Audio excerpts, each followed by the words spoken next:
بسم اللہ الرحمن الرحیم۔ آج ہم آپ کو بتاتے ہیں بہادر سلطان محمود غزنوی کے بارے میں کہ ان کی زندگی اور ان کی بہادری کیسی تھی۔ سلطان محمود غزنوی 971 عیسوی میں افغانستان کے شہر غزنوی میں پیدا ہوئے۔ ان کے والد کا نام سبکتگین تھا، جو پہلے ایک غلام تھے مگر بعد میں امیر بنے۔ محمود غزنوی نے بچپن ہی سے غیر معمولی ذہانت اور بہادری کا مظاہرہ کیا۔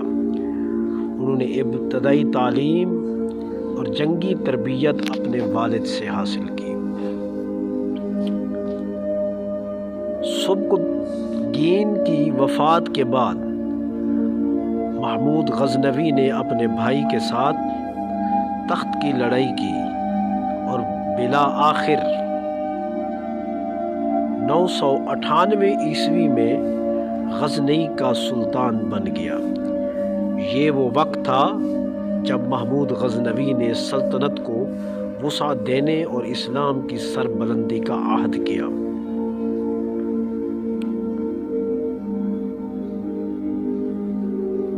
ایک 1001 عیسوی میں محمود غزنوی نے ہندوستان پر پہلا حملہ کیا۔ یہ جنگ ہندو شاہی راجہ جے پال کے خلاف تھی۔ اس جنگ میں محمود غزنوی نے فتح حاصل کی اور جے پال کو قید کر کے اسلام کے جھنڈے کو بلند کیا۔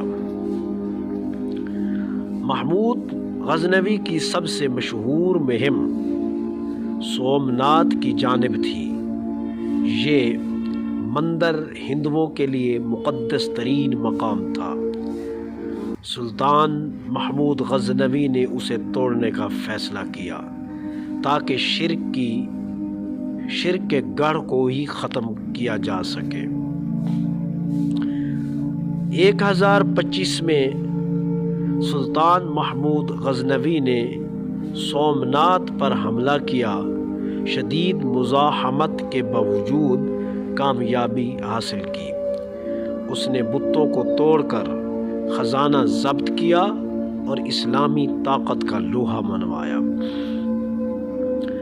محمود غزنوی نے صرف فتوحات پر زور نہیں دیا بلکہ علم اور ادب کو بھی فروغ دیا۔ غزنی میں کئی مدارس، کتب خانے اور علمی مراکز قائم کیے۔ عالم البیرونی ان کے دربار میں شامل تھے۔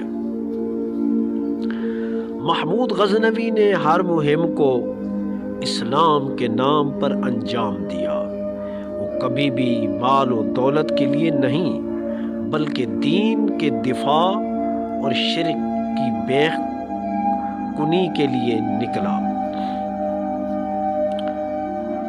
محمود غزنوی خلافت عباسیہ کا وفادار تھا۔ اس نے ہمیشہ خلافت کے نام سے خطبہ پڑھوایا اور اپنے آپ کو خلیفے کا نمائندہ سمجھا۔ محمود غزنوی نے زندگی کے آخری دنوں میں کمزور صحت کے باوجود سلطنت کو سنبھالا رکھا۔ 1030 عیسوی میں وہ انتقال کر گئے۔ ان کی قبر آج بھی غزنوی میں موجود ہے۔ سلطان محمود غزنوی ایک فاتح انسان تھا، عاشق رسول تھا اور اسلامی غیرت کا ایک مجسمہ تھا۔ ان کی فتوحات نے تاریخ کا رخ موڑ دیا اور بر صغیر میں اسلام کی بنیاد رکھی۔